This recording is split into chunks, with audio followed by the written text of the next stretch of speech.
Si Shiki ay isa lang karaniwang delinquent na na-expel mula sa school.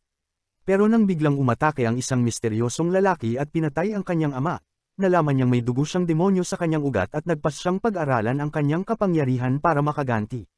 Noong unang panahon, may lahi ng mga demonyo na tinatawag na Oni na naninirahan sa Japan, sinisira ang lahat at pumapatay ng tao ayon sa gusto nila. Walang sino man ang naglakas loob na lumaban sa kanila. Pero dumating ang isang matapang na lalaki na nagngangalang Momotaro bilang tagapagligtas ng sangkatauhan. Inatake niya ang base ng mga Oni, pinatay ang libo-libong mga demonyo. Pero simula pa lang iyon ng mahabang digmaan sa pagitan ni Momotaro at ng mga Oni na nagpapatuloy hanggang sa modernong panahon. Walang kaalam-alam sa koneksyon ng lumang fairy tale sa kanyang kapalaran, isang binatilyong nagngangalang Shiki ang naglilinis ng kanyang koleksyon ng mga baril habang nakikipag-usap sa telepono. Tawa siya ng tawa habang sinasabi na na-expel siya kamakailan dahil sa isang away, at hindi niya ito iniinda dahil sawa na raw siya sa pagmumukha ng kanyang mga kaklase araw-araw. Bigla namang dumating ang ampon niyang tatay na si Tsuyoshi, at sinapak siya sa ulo, hinihingi ang paliwanag kung bakit siya na-expel sa school. Sinabi ni Shiki na pabayaan na lang siya, pero lumapit ulit si Tsuyoshi para saktan siya dahil sa pagiging walang utang na loob, pero nailegan ito ni Shiki. Tinanong siya ni Tsuyoshi kung ano raw ang problema at bakit ang dami niyang baril, gayong wine shop naman ang negosyo nila, hindi gun shop. Tinukso siya ni Shiki na halos wala nang kita ang wine shop nila kasi alam ng lahat na nauubusan na ito ng customers. Gumanti naman si Tsuyoshi, minamaliit si Shiki dahil nagmamagaling ito kahit na-expel lang sa school. At tinake ito personally ni Shiki. Sinabi niyang hinding-hindi siya magiging tol-unan na kagaya ni Tsuyoshi at natutuwa siyang hindi sila magkadugo. Nasaktan ang damdamin ng matanda, pero bumaba ito dahil may business call. Umalis si Tsuyoshi para sa delivery at napabuntong hininga si Shiki, iniisip na sana mayaman na tao na lang ang nag-ampon sa kanya. Nag-practice siya ng shooting pero biglang may sumabog sa labas ng bahay kaya nabigla siya. Lumabas siya para alamin kung anong nangyayari pero may makapal na fog na nakaharang sa paningin niya. Biglang may sumirit na kakaibang itim na mist mula sa fog at natambo si Shiki sa gulat. Sinundan siya ng mist, hinablot ang binti niya at kinaladkad palabas bago siya ibinagsak sa kalye. Habang tumatayo siya at nagtataka kung ano ang nangyayari, may nakakatakot na matandang lalaking nakaputi ang biglang lumitaw, handang umatake. Pero biglang bumalik si Tsuyoshi at binangga niya ito gamit ang sasakyan bago sabihing sumakay na si Shiki. Nagmaneho siya ng mabilis at sinabing kailangan na nilang lumikas palabas ng bansa. Pero hindi pa rin makapaniwala si Shiki sa nangyari. Tinanong niya kung paano niya nagawang sagisaan ang isang tao, pero sabi ni Tsuyoshi, hindi pa raw ito patay at kailangan lang nilang makalayo. Nagpanik si Tsuyoshi at sinabing makinig si Shiki sa kanya dahil wala na silang oras. Sinabi niya na si Shiki ay isang descendant ng Oni at yung umatake sa kanya ay descendant ni Momotaro. Sinabi ni Shiki na tigilan ang pagbibiro dahil hindi ito ang oras para doon. Pero seryoso si Tsuyoshi, biglang tumagos ang isang espada na gawa sa itim na mist mula sa bubong ng kotse at muntik na siyang tamaan. Napagtanto ni Tsuyoshi na nakahabol na sa kanila ang kalaban. Biglang natakpan ng itim na mist ang mga bintana ng sasakyan at wala na silang makita. Huminto si Tsuyoshi sa isang abandonadong warehouse at agad bumaba, sinabihan si Shiki na kailangan na nilang magtago. Biglang sumabog ang sasakyan at paglingon niya, nawawala na si Shiki. Buti na lang at nakita niya ang bakas ng itim na mist papasok sa warehouse at nalamang dinala roon ang anak niya. Sa loob ng warehouse, nakita ni Shiki ang sarili niyang nakakulong sa isang higanteng sapot na gawa sa itim na mist, habang nakatayo sa harap niya ang isang nakakatakot na lalaki na si Sameder. Sinabi ni Sameder na ang dugo ng Oni sa kanya ay nagpapakita na isa lang siyang peste, at ang pag-exterminate ng ganitong mga peste ay trabaho ng Momotaro Agency. Gulat pa rin si Shiki na buhay pa si Sameder matapos mabangga ng kotse. Pero dumating si Tsuyoshi at sinabing totoo ang fairy tale ni Momotaro. Ikinwento niyang libo-libong taon nang naglalaban ang mga descendant ni Momotaro at Oni, at kalaunan, nagtulungan ang mga descendant ni Momotaro para buuin ang Momotaro Agency, na siyang nagbigay ng kalamangan at nagtulak sa mga Oni na magtago bilang tao. Hindi pa rin maunawaan ni Shiki ang lahat pero sinabing pabayaan na lang si Daddy ang bahala. Biglang lumitaw si Sameder ng dalawang espada na gawa sa itim na mist, at sumagot si Tsuyoshi ng parehong kapangyarihan para labanan siya. Nagbanggaan ang dalawa, nagsagupaan ang mga espada nila at lumikha ng matinding shockwave. Somehow, natulak ni Tsuyoshi si Sameder pero tinawag siyang mas mahina na kaysa dati. Ipinaliwanag ni Sameder na ang Black Mist ay isang unique ability na kayang gamitin lang ng descendant ni Momotaro, At si Tsuyoshi ay dati niyang senior sa Momotaro Agency. Nagulat si Shiki na si Tsuyoshi ay descendant rin pala ng Momotaro. Pero sinabi ni Tsuyoshi na kinalimutan na niya ang lahat ng iyon. Tinanong siya ni Sameder kung kinalimutan rin ba niya kung gaano kapanganib ang mga Oni. Idineklara niyang dahil sa pagkupkup ng isang Oni, kailangan ring patayin si Tsuyoshi. Sumugod si Tsuyoshi, pero pantay lang ang lakas nila ni Sameder. Nanunood lang si Shiki sa kanilang intense na laban, habang tinatanong ni Sameder kung bakit niya pinuprotektahan ang isang halimaw na ang layunin lang ay wasakin ang mundo. Sinabi ni Tsuyoshi na tumahimik siya at sinubukang patamaan ng matindi, pero mas mabilis si Sameder kaysa sa inaasahan. Madali siyang naiwasan at tinamaan si Tsuyoshi ng sunod-sunod na atake, na matinding nagpahina at nagpadugo sa kanya. Nanlungo si Shiki nang makita ang kanyang amang duguan at isinumpa si Sameder, sinabing papatayin niya ito. Pero sinabi ni Sameder na susunod na siya sa kabilang buhay kasama ang ama niya. Biglang hinawakan ni Tsuyoshi ang paa ni Sameder at tinanong siya kung bakit niya ginagawa ito para protektahan ang isang Oni. Sumagot si Tsuyoshi na hindi niya kailangan ng dahilan para protektahan ang anak niya. Wala pa namang ginagawang masama si Shiki kaya mali na patayin siya base lang sa dugo niya. Lumikha si Sameder ng itim na espada para tapusin na si Tsuyoshi. At doon na umapaw ang galit ni Shiki. Namula ang kanyang mga mata at isinumpa na papatayin niya ang halimaw na sumusubok saktan ang kanyang ama. Nagising ang kanyang demonic powers. Dumaan ang dugo sa lahat ng butas ng kanyang mukha at lumabas ang kanyang sungay. Sumigaw si Shiki na papatayin niya si Sameder. Pagharap ni Sameder, nakita niyang wala na sa sapot si Shiki. Biglang may mga baril na gawa sa dugo na lumitaw sa mukha ni Sameder. Pero dahil sa mabilis na reflex, nablock niya lahat ng bala. Pero wala na si Shiki sa pwesto. Habang iniisip ni Sameder kung saan siya nagtatago, napansin niya ang patak ng dugo mula sa bubong, nandoon si Shiki, nakabaliktad na parang Spider-Man. Nang makita ang anyo ni Shiki na nabalutan ng dugo, napagtanto niyang nagising na ito at kaya na niyang gamitin ang sariling dugo sa pakikipaglaban. Pero hindi pa iyon ang pinaka-nakakatakot na bahagi ng pakikipaglaban sa isang Oni. Biglang sumugod si Shiki at itinulak si Sameder gamit ang malalakas niyang stripes. Mabilis namang bumawi si Sameder, pinutol ang braso ni Shiki, pero agad itong tumalon pabalik at muling tumubo ang kanyang braso. Sumigaw siya ng malakas sa sobrang galit, at pinagpawisan si Sameder dahil na-realize niyang hindi magiging madali ang laban na ito. Ipinakita ni Shiki ang kapangyarihan niya sa anyo ng napakaraming baril na gawa sa dugo, at napilitan si Sameder na gamitin ang buong lakas at bilis niya para maprotektahan ang sarili mula sa mga bala. Biglang nagpaputok si Shiki ng isang freaking missile sa kanya, pero dahil sa instincts niya, naiwasan ito ni Sameder ng bahagya lang, at sumabog ang rocket sa likod niya.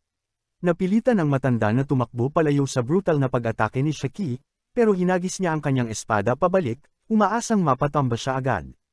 Pero hindi yun sapat, dahil agad siyang inabot ni Shiki at sinipa palayo. Masyado nang pagod at sugatan si Sameder para makagalaw ng mabilis, at tinapakan siya ni Shiki sa mukha bago pinaulanan ng sandamakmak na bala na parang isang buong military battalion. Pero kahit sugatan ng husto, nakaligtas pa rin si Sameder. Minura niya si Shiki, pero biglang bumagsak si Shiki at nagkalasog-lasog ang mga baril na gawa sa dugo. Nawala ng bisa ang transformation niya. Habang nakatitig siya sa duguan niyang mga kamay, nabaliw siya sa pagtataka kung ano ang nangyari. Naalala ni Sameder na normal ito sa mga taong unang nagigising ang kapangyarihan ng Oni. Sa huling natitirang lakas niya, lumilikha siya ng itim na espada ng mist para tapusin na ang laban. Pero bago siya makasaksak, tumalon si Tsuyoshi sa pagitan nila, isinakripisyo ang sarili para mailigtas ang anak. Tinanong siya ni Sameder kung paano niya nagawang isugal ang buhay niya matapos makita kung anong klaseng halimaw ang naging anak niya. Naalala lang ni Tsuyoshi kung gaano ka-cute si Shiki noong bata pa, at sinabing hindi masamang maging masayang ama kahit panandalian lang. Biglang dumating ang ilang sibilyan sa lugar dahil sa narinig na pagsabog, at tinawagan nila ang fire department. Nagdesisyon si Sameder na umatras muna. Naging mist siya at naglaho, iniwang mag-isa si Tsuyoshi na sugatan at si Shiki na litong-lito. Natarante si Shiki at sinabing tatawag siya ng ambulansya, pero pinigilan siya ng tatay niya dahil alam niyang ito na ang wakas. Gusto lang niya makausap si Shiki sa huling pagkakataon. Sinabi ni Tsuyoshi na hindi niya kailanman na ikwento ang tungkol sa dugo niyang Oni dahil ibig sabihin noon ay may mga taong gustong pumatay sa kanya. Pero ngayon, ang tanging hiling niya ay maging sapat na malakas si Shiki para talunin ang Momotaro at ang Oni, para mabuhay siyang malaya at masaya. Pero sumigaw si Shiki na tumigil siya dahil hindi pa siya tapos sa kanya. Binuhat niya ang ama palabas, sinasabing mag-uusap sila pag gumaling na siya. Ngumiti lang si Tsuyoshi bago tuluyang pumanaw. Nang bumagsak ang katawan niya, nawalan ng katinoan si Shaki. Sinubukan niyang gisingin ito at pagkatapos ay humagulgol ng todo. Pagkalipas ng ilang sandali, may dumating na lalaki na naka-roller skates. Nang lumingon si Shaki para tingnan siya, tinapik siya nito sa ulo at nawalan siya ng malay. Dinala siya nito sa isang lugar kung saan mga tulad niya lang ang pwedeng maging mas malakas. Habang wala sa malay, napanaginipan ni Shaki ang masasayang sandali nila ng ama sa parke. Pero biglang naging madilim ang panaginip, nakita niyang pinatay si Tsuyoshi ni Sameder. Nagising si Shaki nang biglaan at nakita ang dugo sa mga mata ni Sameder. Pero nang tumingin siya sa paligid, nakatali siya sa isang upuan at may busel ang bibig. Sa likod niya, yung skater guy na dumukot sa kanya ay gumagawa ng one-arm push-ups habang gamit ang payong niya. Tumayo agad ito nang makita niyang gising na si Shaki. Nagpakilala siya bilang Nado, isang kapwa Oni, at agad ipinakita ang sungay niya. Litong-lito si Shaki at hindi niya ma-focus ang atensyon niya sa sinasabi ni Nado, na ayaw ding sabihin kung nasaan sila. Sinabi ni Nado na ang katawan ng tatay niya ay ligtas at nakaimbak sa ibang lugar, at dinala siya rito para sa retrieval at evaluation. Biglang dumulas si Nado sa whiteboard sa kanto at iniharap ito kay Shaki, pinagyayabang kung gaano kabilas ang skating kaysa sa paglalakad. Sinimulan niyang ipaliwanag ang tungkol sa Momotaro Agency, sinabing nakita na ni Shaki ang isang tao na kayang kontrolin ang itim na mist at gamitin itong sandata. Ang Momotaro Agency ay naghanap at pumatay ng mga Oni, at bilang tugon, gumawa ang Oni ng sarili nilang agency para lumaban. Sinabi ni Nado na ang trabaho niya ay hanapin ang mga bagong gising na Oni tulad ni Shaki at dalhin sila sa ligtas na lugar para matukoy kung karapat-dapat silang sumali sa Oni Agency. Pagkatapos ng maikling intro, binalik niya ang whiteboard at tinanggal ang busel ni Shaki para ma-interview siya. Pero agad na sumigaw si Shaki, galit na galit at pinagbantaan si Nado na papatayin niya ito kung may ginawang masama sa katawan ng tatay niya. Agad nagbawas si Nado ng 1 puntos mula sa score ni Shaki na 0 pa lang. Tinawag siyang moron dahil hindi niya naintindihan ang ibig sabihin ng safely stored na sinabi niya ilang minuto lang ang nakalipas. Nagalit si Shaki at sinabing hindi siya magtitiwala sa isang sketchy edgelord na kagaya niya. Inaasahan na ni Nado ang reaksyong ganito, kaya nagbawas pa siya ng puntos sa tuwing magmumura si Shaki at magpapakawala ng demand. Wala nang pakialam si Shaki sa evaluation, gusto lang niyang makalaya agad. Kaya sinubukan niyang pigilan ang sarili, pero hindi niya ito nagawa ng maayos at sinabi ni Nado na tigilan na ang creepy look niya. Biglang sumabog ang galit ni Shaki at nagdesisyon si Nado na gumamit ng non-standard method sa pag-evaluate dahil hindi gumagana ang normal na paraan sa baliw. Tinanggal niya ang kanyang tie at bago pa makareact si Shaki, sinakal niya ito gamit ang buong lakas. Natarante si Shaki habang nauubusan ng hininga, at sinabi ni Nado na ang tunay na pagkatao ng isang nilalang ay lumalabas kapag nasa bingit ng kamatayan. At yun ang gusto niyang makita. Sinubukan ni Shaki na lumaban ng buong lakas, pero hindi niya matakasan ang chokehold kahit padamyugo ang mukha niya. Nawalan siya ng malay, at nadismaya si Nado. Pero ang dugong nawala kay Shaki ay nagising dahil sa kapangyarihan nito. Naging matutulis na spike at inatake si Nado, na naiwasan naman niya ng madali. Biglang lumitaw ang isang gatling gun na gawa sa dugo at nakatutok sa ulo ni Nado, at sa likod nito ay si Shaki na nasa berserker state. Pinaputukan niya si Nado at umatras ng makontento. Pero hindi siya tinamaan. Protektado si Nado dahil pinahiran niya ng dugo ang kanyang payong. Binawasan niya ng 100 puntos ang score ni Shaki dahil hindi man lang nito alam gamitin ng tama ang kanyang dugo. Nagdesisyon siyang ipakita kung paano talaga gamitin ang kapangyarihan, kahit na makakalimutan ito ni Shaki pag natapos ang berserker state. Biglang sumugod si Shaki, pero handa na si Nado sa lahat. Pagkalipas ng ilang minuto, bumalik sa ulirat si Shaki at natagpo ang nakabulagta sa sahig, talunan. Hindi niya maintindihan ang nangyari. Nang tumingin siya sa kanyang pulang kamay, natarante siya, na-realize niyang nawala na naman siya ng kontrol. Kalma lang si Nado habang nakaupo sa kanya, sinabing natural lang na wala siyang maalala. Dahil kapag nag-berserk ang isang Oni, nawawala ang kanilang isipan. Sa paligid nila, magulo na ang buong hall dahil sa labanan nila. Sinabi ni Shaki kay Nado na tigilan ang pangangaral dahil siya rin ay gumagamit ng dugo bilang sandata. Agad na pinatanggal ni Nado ang blood umbrella niya at sinabing hindi siya nag-berserk dahil kaya niyang kontrolin ang kanyang kapangyarihan. Idineklara niyang wala nang dapat pag-usapan dahil disqualified na si Shaki sa Oni Agency. Wala pa ring ideya si Shaki kung ano na ang nangyayari. Pero isang bagay ang sigurado, si Nado ay sobrang lakas. Pinilit niyang lunukan ang pride niya at nakiusap na tanggapin siya bilang underling dahil gusto niyang maging mas malakas at makaganti sa pagkamatay ng kanyang ama. Agad tumanggi si Nado, sinabing ang mga taong hindi ginagamit ang utak sa pakikipaglaban ang unang namamatay sa totoong laban. Tinawag niya si Shiki na isang walang silbing kahihiyan na hindi kayang kontrolin ang utak at kapangyarihan. At ginamit ni Shiki ang lahat ng lakas niya para pigilan ang kanyang galit. Idineklara ni Nado na oras na para itapon si Shiki dahil ang isang berserk na Oni ay delikado sa lahat. Ginamit niya ang kanyang special ring para hiwain ang hinlalaki niya, pinapatulo ang dugo. Ginawa niyang payong ang dugo at biglang nagka-idea si Shiki kung paano niya mapapabago ang isip nito. Tumakbo siya palayo sa range ni Nado at biglang sumugod pabalik habang kinakaladkad ang kamao sa lupa hanggang sa Damugo. Agad na ginawa ni Nado ang payong niyang dugo bilang isang spiky shield para protektahan siya sa melee attack at inumpisahang kalkulahin ang mga posibleng galaw ni Shiki. Tumalon si Shiki sa huling sandali, na isa sa mga possibilities na kinalkala ni Nado, pero nagulat siya nang gamitin ni Shiki ang spikes para tumalon sa gilid at tutok ang dagwang baril sa mukha niya. Ibinuhos ni Shiki ang buong focus sa baril, pinaputok ito ng malakas at dahil sa recoil ay tumilapon siya pabalik. Hindi siya makapaniwalang tinamaan niya si Nado, pero lumabas na hindi pa rin niya ito natama ng maayos. Tinapik lang ni Nado ang blood bullet gamit ang daliri at pinaire piraso ito. Hindi niya binigyan ng credit si Shiki dahil halos pumasok na ito sa berserk mode para lang umatake. Habang parang nawawala na naman sa sarili si Shiki, nagdesisyon si Nado na tapusin na siya gamit ang special move niya. Nilagay niya ang sarili sa protective cage at nag-summon ng mga archer na gawa sa dugo niya, handang magpaputok sa utos niya.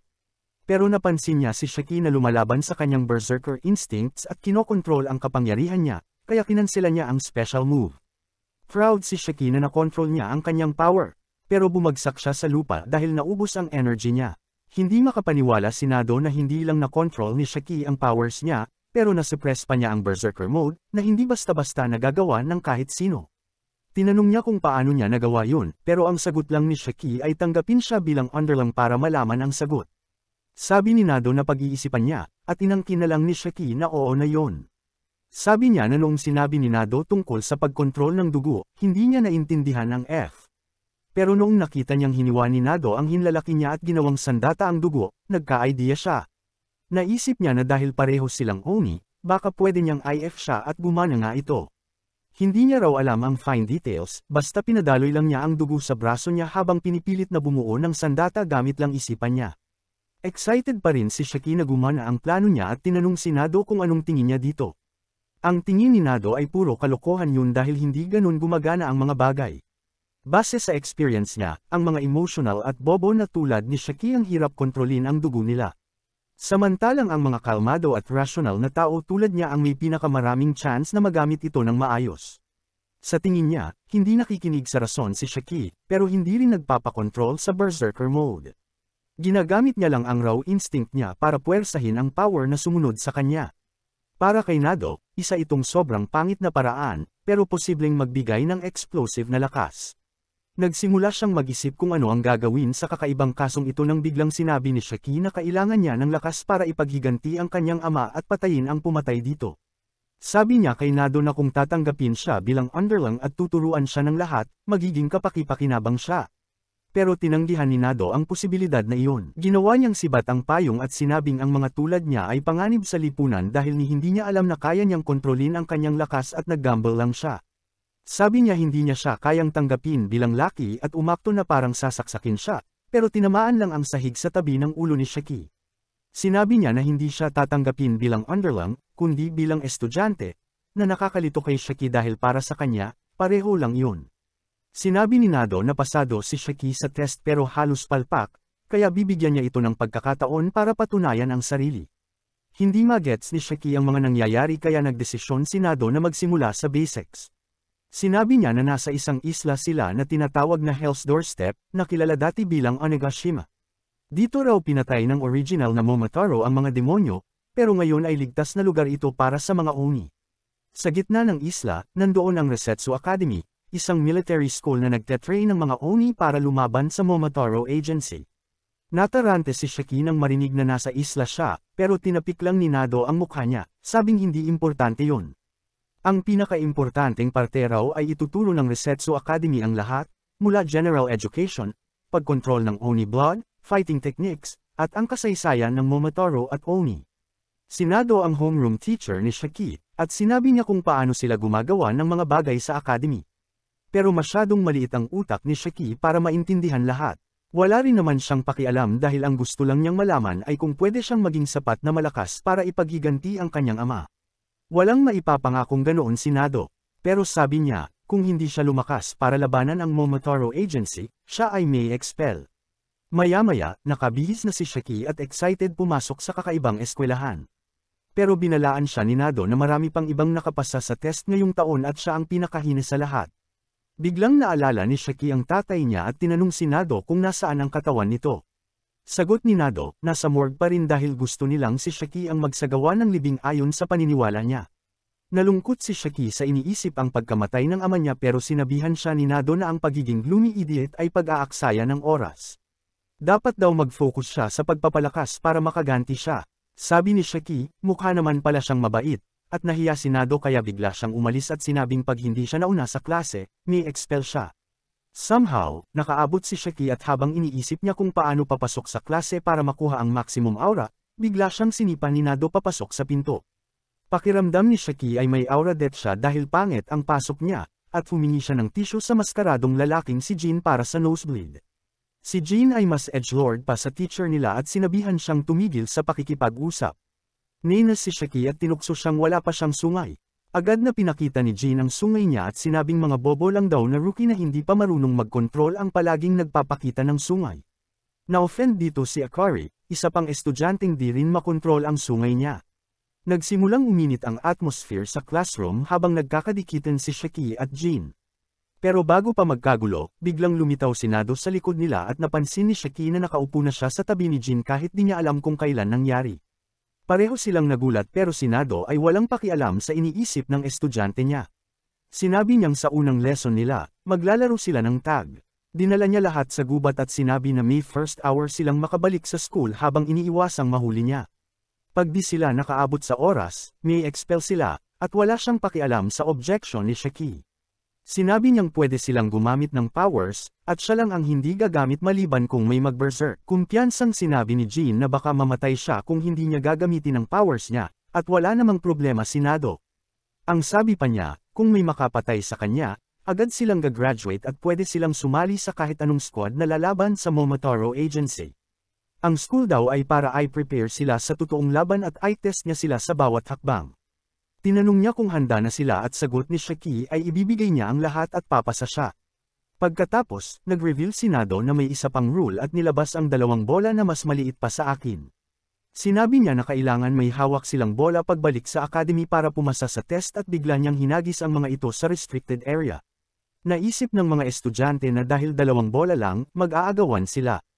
Pero biglang sinabi ni Nado na hahatiin sila sa mga team. Ang unang team ay sina Shiki kasama si Jin at ang mahiyain na si Hong R na may kulay pink na buhok.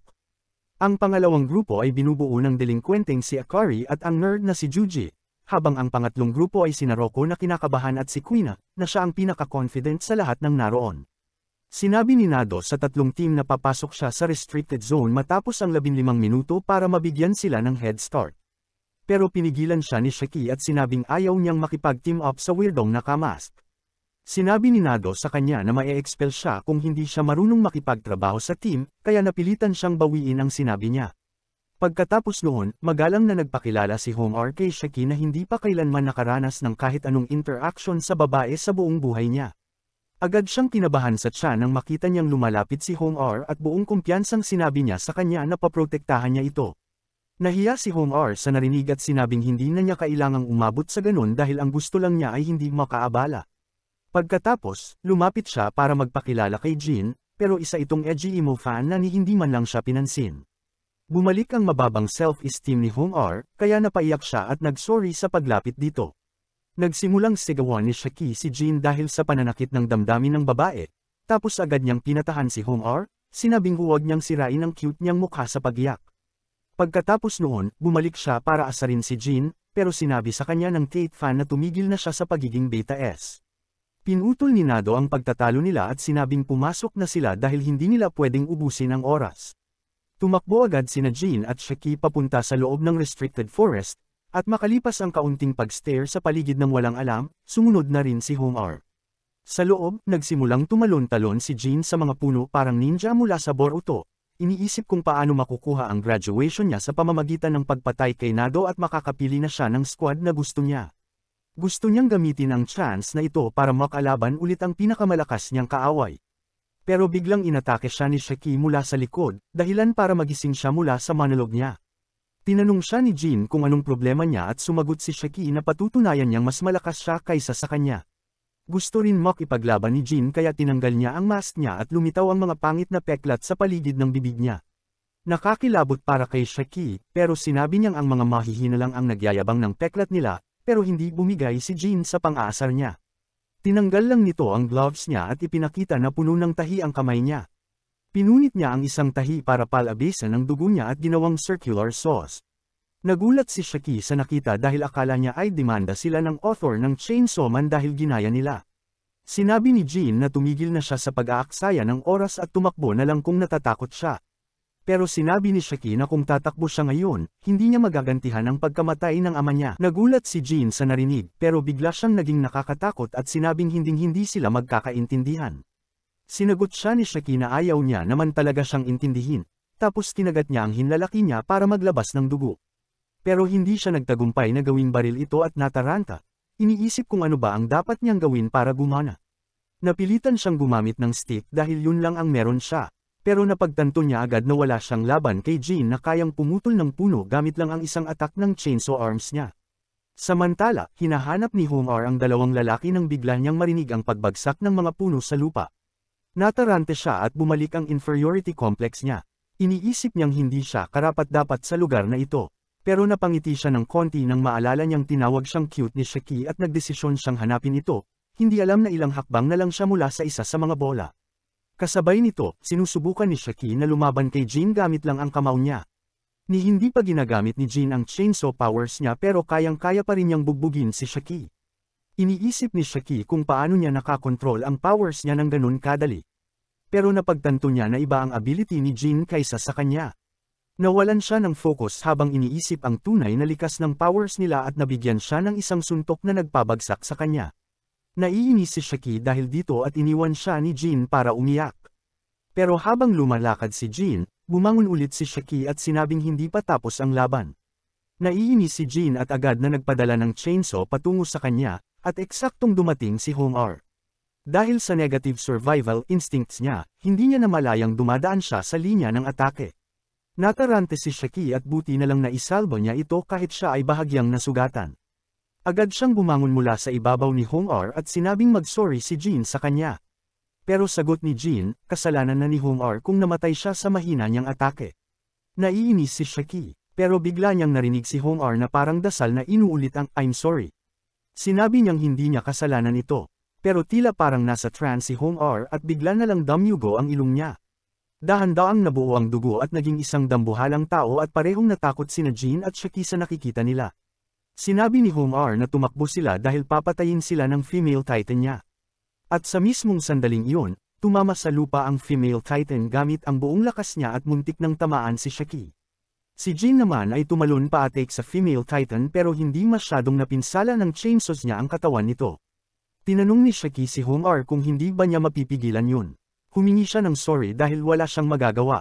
Bigla siyang nawala ng malay dahil sa sobrang dugo na nawala at nagdesisyon si Shaki na ilayo siya mula sa female titan para tulungan siya. Pero nagulat siya nang protektahan siya ng titan at pati si Jean ay nagtaka kung may sariling will ba ang dugo ni Hong-ar. Bigla, nagsimulang magsuka ng dugo ang female titan. Habang nagtatago si Jean sa likod ng bato, si Shaki naman ay tinamaan ng buong lakas ng atak. Umiiyak si Hong-ar at sinabihan ang titan na tumigil na sa pagtawag sa kanyang ate. Naguluhan si Shaki kung ano ang ibig sabihin nito. Muli siyang pinakiusapan ni Hong-ar na tumakbo pero tumanggi siya at sinabing mamamatay siya sa blood loss kung hindi niya siya tutulungan at ayaw na niyang makakita pa ng ibang taong namamatay sa harap niya. Bigla, naglabas ng napakalakas na sigaw ang female titan at naramdaman ito ng ibang estudyante sa labas ng gubat. Pinanood lahat ni Nado mula sa tuktok ng puno at nagdesisyong hayaang subukang harapin ni Shaki at Jin ang ability ni Hong-ar bago siya makialam.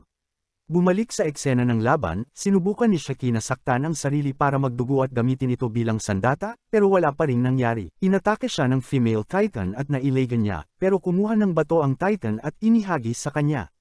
Tinamaan siya at nalipad palayo, pero ang pinakamasakit ay kung gaano siya kaina ngayon. Hindi pa siya natalo kahit kailan, pero ngayon isa lang siyang inutil na bata. Nagsimulang umiyak siya sa frustration, pero lumabas si Jin para sumali sa laban at sinabing umuwi na lang siya kung iiyak lang siya. Nagalit si Shaki at sinabing pawis lang yun sa mata niya, pero walang oras si Jin sa drama. Binuksan niya ulit ang mga sugat niya at ngayong pagkakataon ay gumawa siya ng 2 uri ng chainsaw sa magkabilang kamay. Masakit pa rin ang natamong pinsala sa huling atake ng Titan pero determinado siyang manalo sa bawat laban. Pinanood lang sila ni Nado mula sa malayo at humanga siya na kayang gumawa ni Jin ng 2 klase ng weapon sabay. Pinaliwanag niya na ang Oni Blood ay pwedeng maging kahit anong form na maiisip nila, pero madalas ay naaapektuhan ito ng trauma, preference, at experience nila sa nakaraan. Samantala, tumakbo si Jin papunta sa female Titan, gamit ang circular chainsaw para makaakyat. Tapos sinubukan niyang i-Levi Ackerman ito sa pamamagitan ng pag-atake sa leeg ng Titan, pero isinakripisyo nito ang isang braso para protektahan ang sarili. Habang nakikipaglaban si Jin sa Titan, sumigaw si Shaki sa kamay niya para gumawa ng kahit ano. Nagtataka siya kung bakit hindi siya makagawa ng weapon, samantalang si Jin kaya. Pero bigla niyang na-realize na puro panghiwa lang ang ginagawa ni Jin. At kahit si Hong-ar, may personal na koneksyon sa Titan niya. Naisip niya na kaya niyang gumawa ng baril dahil mas gusto niya ito kumpara sa average na Amerikano. At bigla niyang naintindihan kung paano kontrolin ang powers niya. Sa kabilang banda, nahihirapan si Jin sa pakikipaglaban sa babaeng Titan na bigla na lang sumigaw ng napakalakas na ingay na bumasag sa kanyang mga eardrums. Nawalan siya ng balanse at inakala niyang mamamatay na siya, at pati si Nado ay naghahanda ng makialam. Pero biglang sinabi ni Shaki na siya na ang lalaban ngayon. Itinutok niya ang isang malakas na grenade launcher sa babaeng Titan at humanga si Nado na nakuha na niya kung paano gamitin ang kapangyarihan niya. Excited si Shaki na subukan ang bagong sandata niya, pero biglang umatake ang babaeng Titan.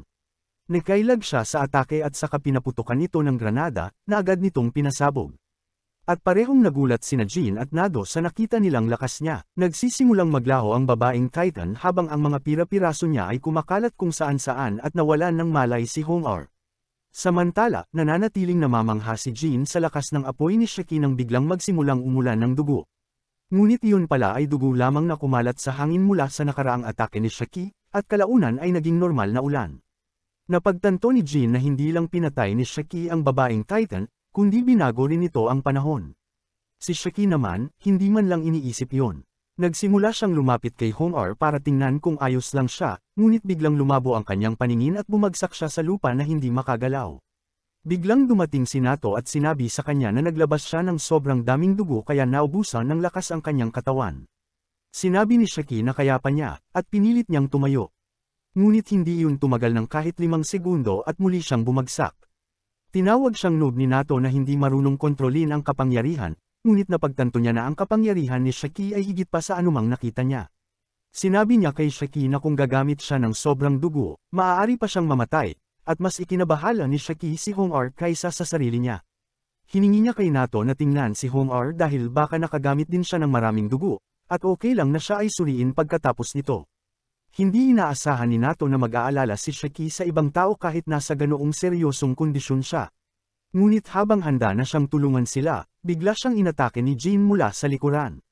Buti na lang at mabilis ang reflexes ni Nato para harangin ang atake at itulak pabalik si Jin, na sinabi sa kanya na hindi na kailangang mag-alala sa mga talunan.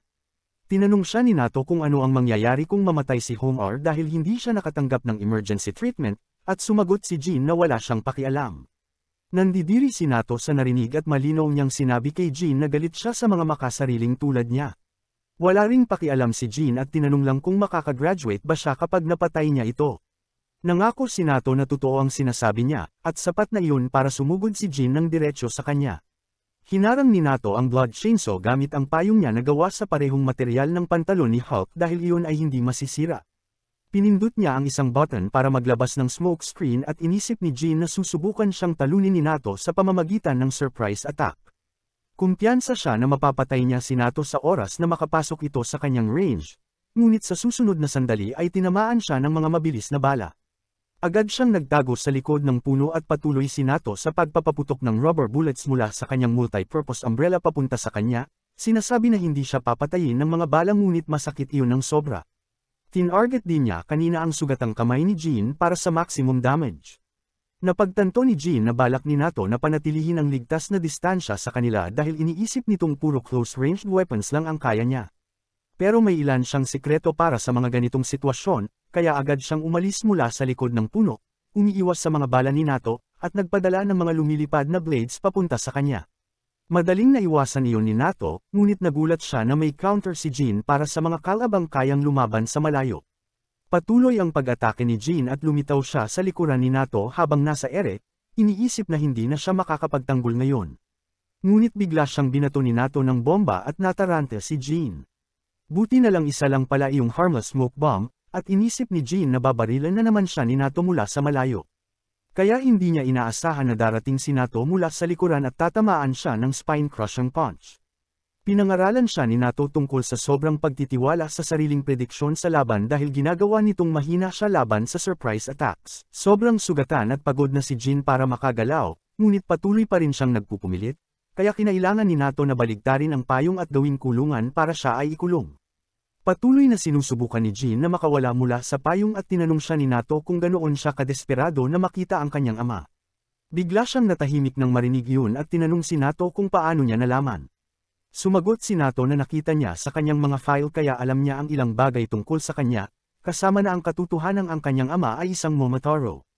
Habang bawat selula ng katawan ni Jean ay nagre-rebelled sa narinig, nagulat si Shaki na malaman na pareho pala sila ng backstory. Ngunit puno ng galit si Jean habang inaamin na ang kanyang ama ay isang Momotaro at ang hayop na iyon ang kumuha ng lahat mula sa kanya. Pinatay nito ang kanyang pamilya at saka nagsagawa ng mga eksperimento sa kanya, iniwan siya ng mga peklat sa buong katawan. Naalala ni Jean kung paano siya nabuhay sa basura at ang galit niya laban sa ama. Nangako siyang papatayin niya ito gamit ang sarili niyang mga kamay kahit kapalit ang kanyang buhay. Sa kanyang galit, bigla siyang nakakuha ng bug zone ng lakas, na naging dahilan para mabunot niya ang kulungang humahawak sa kanya. Ngunit bago siya makagawa ng anuman, hinawakan siya ni Nato sa mukha at ibinagsak sa lupa, tinawag siyang tanga. Sinabi nito na kung mamamatay siya habang hinahabol ang kanyang pangarap, isa siyang hanggal na hindi kailanman makakamit iyon. Sinabi nito na mabuhay siya para matupad ang kanyang pangarap, kahit na kailangan niyang tanggapin ang pagkatalo at kahihiyan. Tumigil na sa paggalaw si Jean matapos iyon at tinawagan ni Nato ang paaralan para ipadala ang nurse dahil may sugatang estudyante. Ipinabatid niya sa paaralan na si Hong R ay inalis na sa test na ito dahil sa sobrang pagkawala ng dugo at si Jean ay nakatali na rin. Samantala, nakatayo pa rin si Shaki at sinabi sa kanya ni Nato na mayroon na lang siyang 6 na minuto bago matapos ang oras.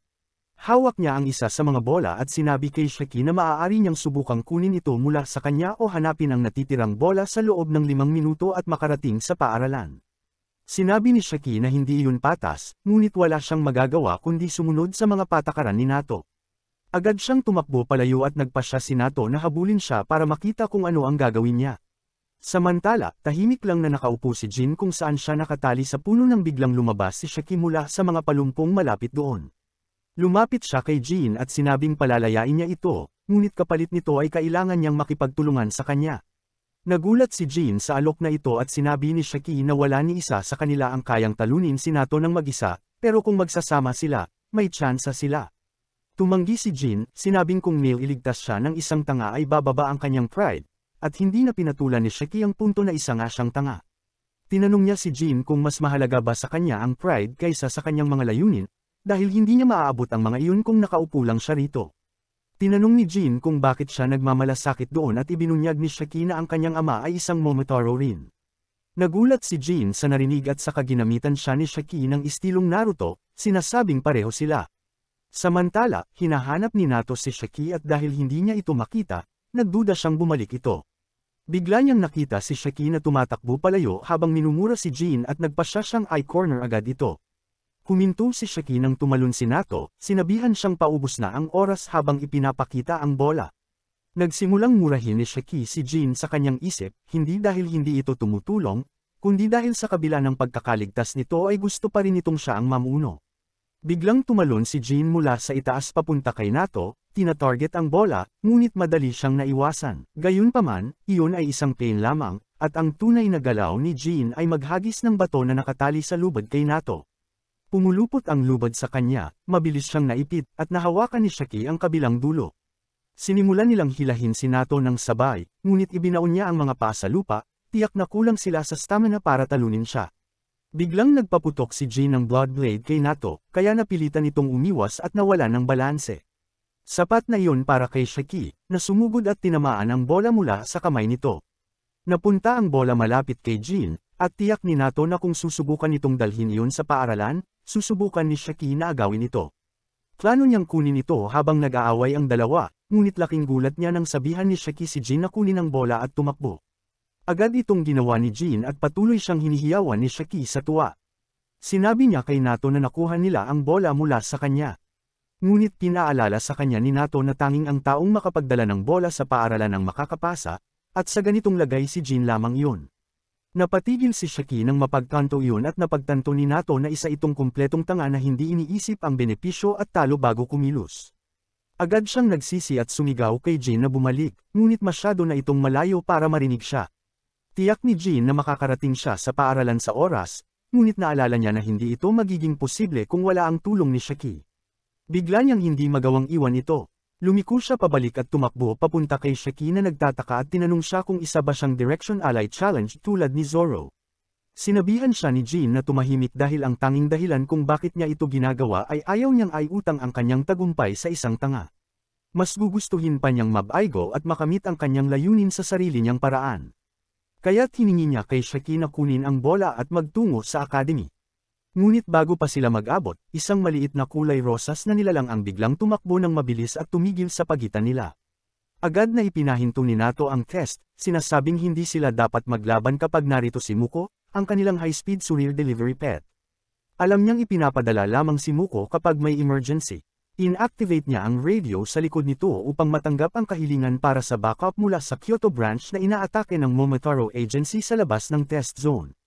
Samantala, ang ibang mga estudyante ay matiyagang naghihintay para sa kanilang turn, iniisip na nabigo sina Shaki at iba pa dahil lumampas na sa time limit. Ngunit bumalik si Nato kasama sina Shaki at Jin, sinasabi sa ibang mga estudyante na nasa seryosong panganib ang Kyoto branch at humihingi ng backup. Kaya tatanggo sila roon sa halip na ituloy ang test. Agad silang sumakay sa bangka at nagtungo sa Kyoto branch, at hati ang opinyon ng mga estudyante tungkol sa pagpunta agad sa totoong battlefield. Ngunit sinabi ni Nato na hindi sila lalaban at kailangan lang niya sila para suportahan ang mga totoong mandirigma. Di nagtagal, nakarating sila sa Kyoto at dinala sila ni Nato sa paligid ng isang sikat na templo. Sinasabi na ang base ng Oni Agency ay nasa ilalim nito. Dinala niya ang mga estudyante sa isang ordinaryong itsura na restaurant kung saan isang creepy na matandang babae ang sumalubong sa kanila. Pagdating nila sa living room, ipinakita ng matandang babae ang isang sikretong hagdang pababa sa ilalim ng lupa na magdadala sa kanila sa kanilang pupuntahan. Samantala, sa ibang lugar, katatapos lang ni Tsubakiri, isang kapitan ng Momotaro Agency, na manghuli ng isang unit ng Oni. Tinawag niya silang isang grupo ng mga uod na nagpapanggap na sundalo. At sinabi ng kanyang vice captain na si Emogi na samobra na naman siya. Nagreklamo siya tungkol sa lahat ng kalat na ginawa nito dahil magiging pahirap linisin iyon. Sumagot si Tsubakiri na talagang naiinis lang siya kapag nakakakita siya ng mga uod. Nais niya sanang babae na Oni ang kaharap nila dahil mas matatag ang mga ito at kayang tiisin ang mas maraming sakit kaysa sa lalaki, na ginagawang magandang pagpipilian para sa kanyang mga eksperimento. Sinabi ni Emogi na nakakadiri ang kanyang mga eksperimento at ayaw niya ang mga iyon, lalo na ang bagay na papalapit sa kanila. Sinabi ni Tsubakiri na huwag maging malamig sa kanyang paboritong nilikha na pinaghalo ng aso, unggoy, at isang pheasant. Pinangalanan niya itong ugly at iyon lang ang bagay na sinang-ayunan ni Emogi sa kanya. Sabi ni Tsubakiri na si Ugly ay mahalagang research specimen niya at tapat na miyembro ng kanilang anti-Oni biological weapons. Sinabi ni Emogi na ang trabaho nila ay patayin ang mga delikadong Oni at iligtas ang mga sibilyan at dapat ay mag-ambag siya ng mas marami doon imbes na sayangin ang oras sa nakakatakot na research. Sinabi ni Tsubakiri na ang dugo ng Oni ay talagang kamangha-mangha at ginagawa niya ang lahat para makatulong sa sarili niyang paraan. Sinasabi niya na kung matutunan nilang kontrolin ang dugo ng Oni sa sarili nila, tiyak na makakatulong iyon ng malaki sa Momotaro Agency. At mas maganda pa, kung magawa nilang gawing gamot ang healing factor ng dugo ng Oni, maaari silang yumaman ng higit pa kina Henry Sai, Mark, at Bezos na pinagsama. Paalala ni Yamogi na kahit ang mga Momotaro ay may katulad na kakayahan, at sabi ni Tsubakiri na hindi matalino ang mag-eksperimento sa tao. Ngunit para kay Tsubakiri, ang mga Oni ay mga uod, at sabi niya na dapat pag-eksperimentuhan ang mga ito dahil sayang lang kung papatayin lang. Isang takot na batang Oni ang nakarinig ng lahat habang nagtatago sa likod ng kanto, at sinubukan niyang manatiling tahimik. Ngunit nang marinig niya ang mga yabag ng dalawang Momotaro agent na papalayo sa kanya, napabuntong hininga siya at iyon ang naging dahilan ng kanyang kapahamakan dahil narinig siya ni Tsubakiri at agad na pumunta sa kanyang kinaroroonan. Natakot ang bata at nagpasya si Tsubakiri na dalhin siya sa laboratorio. Sinabi ni Yamogi na patutulugan niya ito para hindi magdulot ng problema. Ngunit habang sinusubukan niya itong patulugin ng walang anesthesia, isang patak ng dugo ang tumalsik sa coat ni Tsubakiri. Napagtanto ni Yamogi na ito ay magiging problema, hindi para sa kanya, kundi para sa batang Oni. Lumapit si Tsubakiri sa kanya at sinimulang sipain ito habang sinasabi na kahit naaaliw siya sa dugo ng Oni, ito ay isang maruming bagay at hindi niya ito papayagan na madumihan ang kanyang uniforme. Tinanong niya ang bata kung malapit lang ba nakatira ang kanyang mga magulang at kung kabilang ba sila sa grupong pinatay niya kanina. Nang walang makuhang sagot, binuhat niya ang mga bangkay ng mga Oni na nasa paligid para ipakita sa bata, tinatanong kung nandito ba ang kanyang mga magulang. Masyado nang takot ang bata para makapagsalita at nagpasya si Tsubakiri na durugan siya gamit ang mga bangkay. Nandidiri si Yamogi dito dahil sa lahat ng Momotaro abilities na nakita niya, ang kay Tsubakiri ang pinaka-diabolical. Ang itim na usok na lumalabas sa kanilang katawan ay isang espesyal na bakterya na nabubuhay sa kanilang dugo at maaari nila itong gamitin para gumawa ng sandata. Ngunit si Tsubakiri ay kayang gamitin ang bakterya para kontrolin ang mga bangkay at hindi pa rin siya makasanayan ni Yamogi. Di nagtagal, natapos ni Tsubakiri ang pagpatay sa bata, at sinabi niya kay Ugly na kainin ang higanteng Oni dumpling habang maghahanap sila ng iba pang uod para patayin. Samantala, sina Shiki at ang iba pang estudyante ay naglalakad sa isang malapad na lagusan. Sinabi ni Nato sa kanila na ang ilang tindahan sa lugar na ito ay may akses sa lagusang ito na patungo sa kanilang base. Di nagtagal, narating nila ang gate na magdadala sa kanila sa espasyo sa ilalim mismo ng Iryude Temple, na ginawa na parang tradisyonal na bahay na Hapon.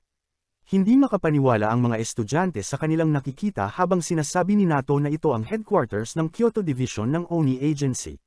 Biglang may lumabas na doktor mula sa isang kwarto na nagrereklamo tungkol sa dami ng trabaho niya. Ngunit biglang nagiba ang kanyang kilos nang makita niya si Nato. Masayang binati niya ito at nagsimulang ayusin ang kanyang buhok nang mapansin ang blonde body. Tinanggihan siya nito agad, ngunit hindi nabasag ang puso ng simp dahil sanay na siya sa mga tanggi. Tinanong ni Shiki kung sino ang clown na ito, at ipinakilala siya ni Nato bilang si Kyoya, ang commander ng support unit sa Kyoto base. Dagdag ni Kyoya na magkaklase sila noon ni Nato sa academy, ngunit walang oras si Nato para sa idol chatter niya. Nagpasya siyang tumungo agad sa front lines, at hiniling ni Shiki na isama rin siya. Nais din ng ibang estudyante na sumama kaysa makisalamuha sa isang weirdo tulad ni Kyoya, ngunit hindi sila pakikinggan ni Nato. Sinabi niya kay Kyoya na gamitin ang mga brat na ito ayon sa gusto niya bago siya umalis. At noon, sinabi ng nurse kay Kyoya na bumalik na at gawin ang kanyang trabaho. Napansin din niya ang mga estudyante mula sa academy at sinabi sa kanila na magpalit agad ng damit dahil kailangan nila ng lahat ng tulong na makukuha. Nagbihis sila agad bilang assistant nurses at pumunta sa pansamantalang ospital kung saan 12 ng sugatang Oni ang sumisigaw sa sakit. Isa sa kanila ay kara-rating lang at nawala na ng 2 paa at may iba pang nakamamatay na pinsala. Natakot si Shiki sa kanyang kondisyon at sinabi ng nurse na may 3 minuto na lang siyang mabubuhay sa ganitong lagay. Ngumiti lang si Kyoya sa kanya at sinabi na hindi nila hahayaan na mamatay siya, ngunit sinagot siya ni Shiki na huwag gumawa ng ganoong pab-aya at peke na pangako. Pinuri ni Kyoya ang kanyang katapatan at kabaitan, ngunit sinabi niyang isa siyang big deal dito at nagpasya na ipakita sa mga bata kung paano ginagawa ang totoong support work. Sa ibang lugar, katatapos lang nina Tsubakiri at Yamogi na tapusin ang kapitan at vice captain ng isa pang grupo. Natatakot na sa kanila ang mga natitirang Oni ngayon, at nadismaya si Tsubakiri na haharap na naman siya sa panibagong grupo ng walang kwenta ng inaasahan niyang may malakas. Ngunit natupad agad ang kanyang hiling nang dumating doon si Nato at agad na inactivate ang kanyang kakayahan. Natutuwa si Tsubakiri na makita siya, ngunit hindi siya binigyan ni Nato ng pagkakataong maging masaya ng matagal dahil agad niyang pinakawalan ang kanyang killer move laban sa kanya. Masayang-masaya ang mga Oni na makita na dumating si Nato para iligtas sila. Ngunit hindi tinamaan si Tsubakiri mula sa nakaraang atake dahil ginamit niya ang patay na kapitan at vice captain ng Oni bilang kanyang meat shields. Lumalabas na kilala na pala niya si Nato at kinakausap niya ito na parang matagal na silang magkaibigan. Tinanong niya kung ano ang ginagawa nito sa Kyoto dahil hindi ito ang teritoryo niya. Pagkatapos ay sinabi ni Tsubakiri na may narinig siyang lugar kung saan nagtitipon ang mga Oni at Kyoto, at kung buburahin lang ang lugar na iyon, matatapos na ang buong problema. Pinanatili ni Nato ang kanyang poker face habang sinasabi na wala siyang alam tungkol doon at sumagot si Tsubakiri na susuko na siya kung pati si Nato ay magsasabing hindi totoo ang lugar na iyon. Pagkatapos ay sinabi niyang mag-sightseeing na lang siya sa paligid ng malaking templo, at kinabahan si Nato sa loob dahil alam niyang matalas ang instincts ni Tsubakiri. Nagpasya siyang pigilan ito dito at maghanda para lumaban ng seryoso. Balik sa headquarters, naglagay si Kyoya ng maraming blood pipe sa kanyang katawan, at tinanong siya ni Shiki kung hindi ba dapat ibigay ang dugo na iyon sa mga sugatan imbes na sa kanya. Sinabi ng nurse sa kanya na tumahimik at manood habang papunta si Kyoya sa pinakamabigat ang pinsala. Tinanong niya ito kung gusto ba nitong tumubo ulit ang kanyang mga kamay o paa dahil hindi niya kayang ibigay pareho sa ngayon. Ginamit ng lalaki ang lahat ng lakas niya para sabihin na gusto niya ng mga braso para maiakap niya ulit ang kanyang mga anak. Nangako si Kyoya na magagawa niya iyon, pero masakit itong sobra. Pagkatapos ay hiniwa niya ang kanyang pulso para ipainom ang kanyang dugo sa sugatang lalaki, sinasabing pinapalakas nito ng maraming beses ang kakayahan ng normal na Oni na maghilim. Pagkakita ng epekto ng dugo, nagsimulang sumigaw sa sakit ang lalaki at sinabi ng nurse sa mga estudyante na pigilan siya. Agad silang sumunod, at sa oras na iyon, sinabi rin ng nurse sa iba na kumuha ng mas maraming dugo mula sa kabilang kwarto. Ilang sandali lang, may lumusat na kung anong bagay mula sa nakabalot na braso ng lalaki at kinilabutan si Shiki nang makita niyang parang mga daliri ng tao. Bumalik din ang ibang estudyante at bigla na lang tumubo ulit ang mga braso ng lalaki at pati ang malalalang paso sa kanyang dibdib ay tuluyang gumaling. Agad na lumapit si Shiki kay Kyoya at tinanong kung kaya rin nilang ibalik ang mga paa nito, at sumagot siya ng oo pero dapat dahan-dahan at gamit ang maliliit na dosis ng kanyang dugo dahil sobra na ang nainom nito. Maaari itong mag-develop ng antibodies kung iinom pa siya ng mas marami. Lumapit si Kyoya sa pasyente, sinabing magre-retire na ito mula sa combat unit, pero pwede siyang sumali sa support unit para makatulong sa iba. Sinabi pa niyang sa tulong ng prosthetics, makakapaglaro na ulit siya kasama ang kanyang mga anak sa lalong madaling panahon, at napaluha ang lalaki sa narinig. Pagkatapos ay humarap si Kyoya sa mga estudyante at sinabi na maaari silang mapunta sa sitwasyon ng lalaking iyon sa hinaharap. Naiintindihan niya ang glory chasing at aura farming na nagagawa lang sa front lines. Pero pinaalala niya na ang mga nasa front lines ay nakakalaban ng matapang dahil may taong sumasalo sa kanila sa likod, at iyon ay ang support unit. Namangha si Shiki at ang ilan pa sa kanya, at sinabi nila na handa silang tumulong sa anumang paraan. Sinabi ni Kyoya kay Shiki na kailangan niya ito sa isa pang bagay at dinala siya sa isang malungkot na batang babae na si Mei, na dinala kahapon matapos salakayin ng Momotaro Agency. Nawawala pa rin ang kanyang mga magulang at gusto ni Kyoya na gamitin ang kabaitan ni Shiki para mapagaan ang loob ng bata.